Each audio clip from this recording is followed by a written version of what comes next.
समूह की दीदी के लिए खुशखबरी है। एक और नई नौकरी 2023 में आवेदन शुरू हो चुके हैं और ये नौकरी है बैंक सखी की। जी हाँ, यूपी में बैंक सखी के पद पर आवेदन शुरू हो चुके हैं। अब आवेदन कहाँ शुरू हुए, कैसे हुए हैं और इसमें फॉर्म कैसे भरना है, इसमें कार्य योग्यता चयन प्रक्रिया क्या है, पूरी जानकारी आपको मिल जाएगी आज की वीडियो में। और आज की वीडियो में हम आपको सरकारी लेटर भी दिखाएंगे जिसमें लिखा हुआ है बैंक सखी के आवेदन को लेकर के। चलिए वीडियो को शुरू करते दीदी। आप सभी का बहुत बहुत स्वागत है आज के हमारे इस नए वीडियो में। समूह से रिलेटेड जानकारी आपको हमारे चैनल पर मिलती रहती है, इसलिए आप लोग हमारे चैनल पर लगातार वीडियोस देखते रहा करें। आज की वीडियो अगर आपको पसंद आए तो लाइक और शेयर जरूर कर दीजिएगा। चैनल पर पहली बार आई है सब्सक्राइब भी कर लीजिएगा ताकि ऐसी वीडियो आपको रोज के रोज जो भी अपडेट हो वो देखने को मिलती रहे। और साथ ही वीडियो में अगर आपको कुछ भी पूछना है या कोई भी समूह से रिलेटेड क्वेश्चन है तो आप कमेंट बॉक्स में लिख सकती हैं। चलिए वीडियो को शुरू करते हैं। तो यहाँ पर दीदी आप लेटर देख सकती हैं। खंड विकास अधिकारी और राष्ट्रीय ग्रामीण आजीविका मिशन अंतर्गत बैंक सखी को बैंक शाखाओं में पद स्थापित करने हेतु इनके चयन, प्रशिक्षण एवं गठन के संबंध में। चलिए इस लेटर को मैं थोड़ा आपको जूम करके और अच्छे से पढ़कर बता देती हूँ क्या कुछ इसमें लिखा हुआ है। तो दीदी यहाँ पर लिखा हुआ है कि उपर्युक्त विषयक मिशन निदेशक महोदय, उत्तर प्रदेश राज्य ग्रामीण आजीविका मिशन लखनऊ के पत्र संख्या 3281 आजीविका लखनऊ 2022-23 दिनांक 26 अगस्त 2022 के द्वारा संशोधित नीतियों के अनुसार मार्गदर्शिका के अनुसार बैंक सखी का चयन कर पद स्थापित करने के निर्देश दिए गए हैं। तो अब आपकी समझ आ गया होगा कि लखनऊ से ये पत्र जारी हुआ है, लेटर जारी हुआ है। और जब लखनऊ से जारी हुआ है तो लखनऊ मतलब जो है यूपी के अंदर उत्तर प्रदेश में बैंक सखी के पद समूहों में चयन के लिए ये आदेश दिया गया है कि जो भी समूहों में बैंक सखी के पद हैं वे भरे जाएं। तो अब ये पद भरे जाने के लिए आवेदन लिया जाना शुरू हो चुका है।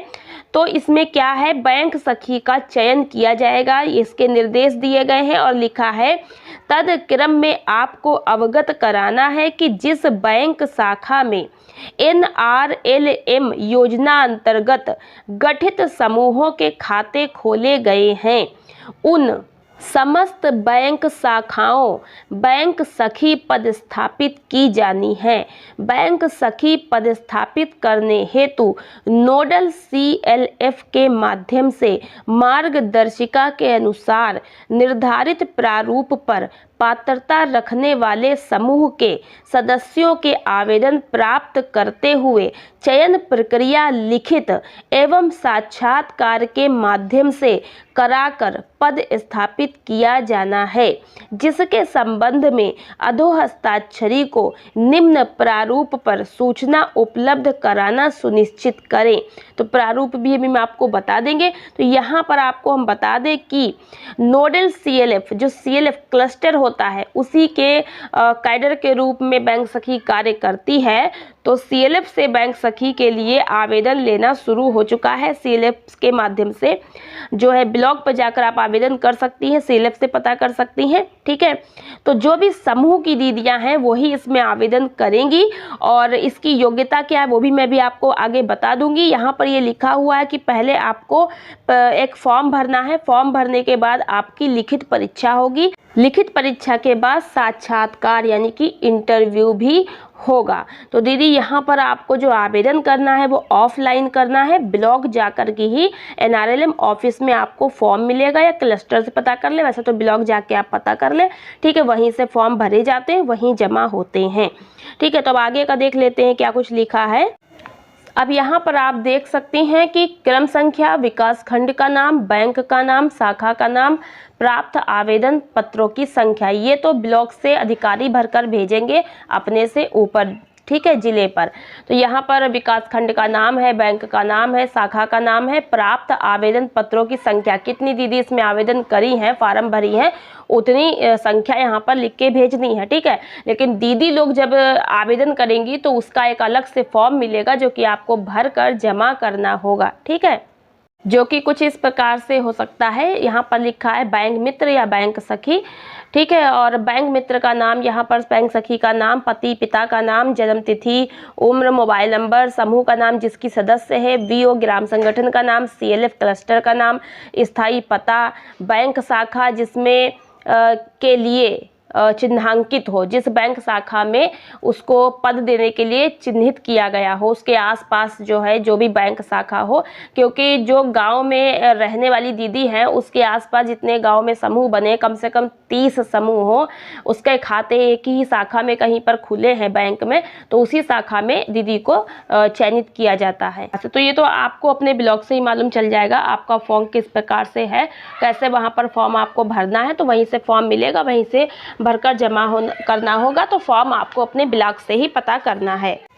इसके आगे लिखा है, उक्त के क्रम में आपको निर्देशित किया जाता है कि जनपद में ऐसी बैंक शाखाएं जहां NRLM योजना अंतर्गत गठित समूहों के बैंक खाता खुले हुए हैं, बैंक सखी पदस्थापित नहीं है, उन बैंक शाखाओं के संबंधित ग्रामों से पात्रता रखने वाले समूहों के सदस्यों के आवेदन निर्धारित प्रारूप पर प्राथमिकता से विकास खंड के नोडल CLF के माध्यम से प्राप्त कराते हुए सूचना जिला मुख्यालय को उपलब्ध कराना सुनिश्चित करें, जिससे कि चयन प्रक्रिया की कार्रवाई करते हुए पदस्थापना तथा CBRM गठन कराया जा सके।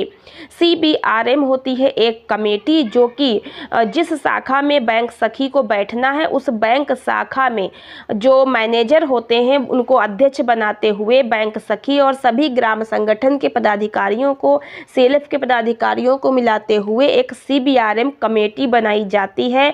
और उस CBRM कमेटी की पूरी जो है ये कार्य योजना उसमें चलती है कि जो समूह जो बने हुए हैं उनको किस प्रकार से खाता खुलवाने से लेकर के लोन दिलवाने तक, ऋण वापसी तक किस प्रकार से कार्य करना है, समूहों के लिए कार्य करती है, समूहों की प्रगति, समूहों का ऋण और ऋण वापसी, ये सब कुछ जो है पूरा ब्यौरा देखती हैं। तो इसमें बैंक सखी भी होती है। तो ये एक CBRM कमेटी का गठन होता है। तो यहाँ पर बताया जा रहा है कि जो भी बैंक शाखा में बैंक सखी की आवश्यकता है तो वहाँ आसपास कई सारे गाँव में समूह बने होंगे और बहुत गांव के समूहों को मिला के ग्राम संगठन भी बन गए होंगे, क्लस्टर भी बन गया होगा, अगर नहीं बना है तो ग्राम संगठन तो बन ही गए होंगे। तो कम से कम 30 समूह के अगर एक बैंक शाखा में खाते खुल जाते हैं तो वहां पर बैंक सखी की आवश्यकता हो जाती है। तो ऐसे में बैंक सखी के लिए आवेदन लिए जाते हैं। अब बैंक सखी बनने के लिए योग्यताएं क्या होनी चाहिए? सबसे पहले तो बैंक सखी बनने के लिए समूह की जो दीदी है वो समूह से जुड़ी हो और साथ ही समूह में रेगुलर वो मीटिंग भी अटेंड करती हो, पंचसूत्र का पालन करती हो, बचत जमा करती हो, साथ ही उनका समूह कम से कम 6 माह पुराना तो होना ही चाहिए। और अगर कई सारे समूह बने हैं तो फिर प्राथमिकता के आधार पर समूहों में से दीदियां जो आवेदन करती हैं उनको लिया जाता है। प्राथमिकता के आधार पर ये कि कौन समूह कितना पुराना है और दीदियां जो आवेदन करती हैं वो समूह से जुड़ी हैं। तो दीदियों के आवेदन करने के बाद उनकी लिखित परीक्षा इंटरव्यू भी होता है। लिखित परीक्षा इंटरव्यू पास करने के बाद ही आपको ट्रेनिंग मिलेगा। तो बैंक सखी में आवेदन करने के समूह से जुड़ी होनी चाहिए। समूह पुराना कितना हो ये भी मैंने आपको बता दिया। कम से कम आपके जो एज है वो 18 से अधिक 45 वर्ष की एज की दीदी इसमें आवेदन कर सकती हैं और कम से कम हाई स्कूल पढ़ी दीदी जरूर होनी चाहिए। तो हाई स्कूल पढ़ी दीदी इसमें आवेदन कर सकती हैं और इसके बाद आप लोग इसमें आवेदन करने के बाद जो भी प्रोसेस है उसको पूरा करना है। तो यहाँ पर योग्यताएं आपको समझ में आ गई। अब बात करते हैं कि इसमें मानदेय क्या मिलेगा। तो चयन प्रक्रिया भी आपकी समझ आई गई है, लिखित परीक्षा, इंटरव्यू और उसके बाद ट्रेनिंग होना है। और जो आपका मानदेय है वो आपके कार्य आधारित मानदेय होता है। जैसे कि आपको जो जो कार्य दिए जाएंगे उन कार्यों का अलग अलग मानदेय होगा। और बैंक सखी को अगर बताया जाता है कि 6,000 रुपये महीना मानदेय मिलता है, लेकिन ये फिक्स नहीं है, जितना कार्य करेंगी उतना मिलेगा। किसी को 2,000 महीने बनता है, किसी का 3,000 महीने बनता है, ठीक है। और इसमें एक बात हम आपको और बता दें कि जब आपका चयन होता है तो बैंक में जब आप जाने लगती हैं, आपका जो जॉब है स्टार्ट हो जाता है, तो कम से कम आपका जो 3 महीना है वो प्रतिवीक्षा अवधि भी होती है, यानी कि चयन होने के बाद भी बैंक में कार्य करते समय भी आपका 3 महीने का ट्रेनिंग ही स्टार्टिंग का होता है कि आप बैंक में किस प्रकार से कार्य कर रहे हैं। उस समय आपको 1500 महीने का देने का प्रावधान बताया जाता है। उसके बाद आपका मानदेय बढ़ जाता है, आप अच्छा काम करती हैं और फिर 3000 मानदेय पहले मिलता था, अभी 6000 है, जो कि कार्य आधारित है। तो मानदेय काम के हिसाब से ही बनता है। तो अब किस प्रकार से कितना कितना मानदेय किस किस कार्य का मिलता है, टोटल किस प्रकार से आपको कितना बन जाता है, इसके लिए मैंने ऑलरेडी वीडियो अपलोड कर रखी, लिंक ऊपर आई बटन में, लास्ट में एंड स्क्रीन पर है, जरूर से देख लीजिएगा। और नीचे डिस्क्रिप्शन में भी कोशिश करूंगी आपको लिंक दे दूं। बैंक सखी के बारे में और जानकारी चाहिए तो उसका भी वीडियो मैं आपको ऊपर आई बटन में, लास्ट में एंड स्क्रीन पर दे दूंगी, जरूर से देख लीजिएगा। आज की वीडियो कैसी लगी कमेंट बॉक्स में लिखकर बताइएगा। कोई प्रश्न हो कमेंट बॉक्स में लिखिएगा, वीडियो को लाइक और शेयर कर दीजिएगा। और आपको बता दें कि ये जो जॉब है ये आपकी कन्नौज में निकली हुई है, ठीक है। तो आपको अगर वहाँ से है तो आपको इसमें आवेदन करना है अपने क्लस्टर जा करके। बाकी जो है दीदी लोग अपने अपने ब्लॉक से पता कर सकती हैं। यदि आवेदन हो रहे होंगे तो अब आप उसमें आवेदन कर पाएंगी। अगर आपके यहाँ पहले से बैंक सखी चयनित हैं और सीट या पद खाली नहीं है तो ऐसे में आपके यहाँ आवेदन नहीं भी हो सकते हैं। तो सभी जगह एक साथ नहीं हो रहे हैं, आपको केवल पता करना है। यदि आवेदन हो रहे हैं तो आप इसमें आवेदन कर पाएंगी।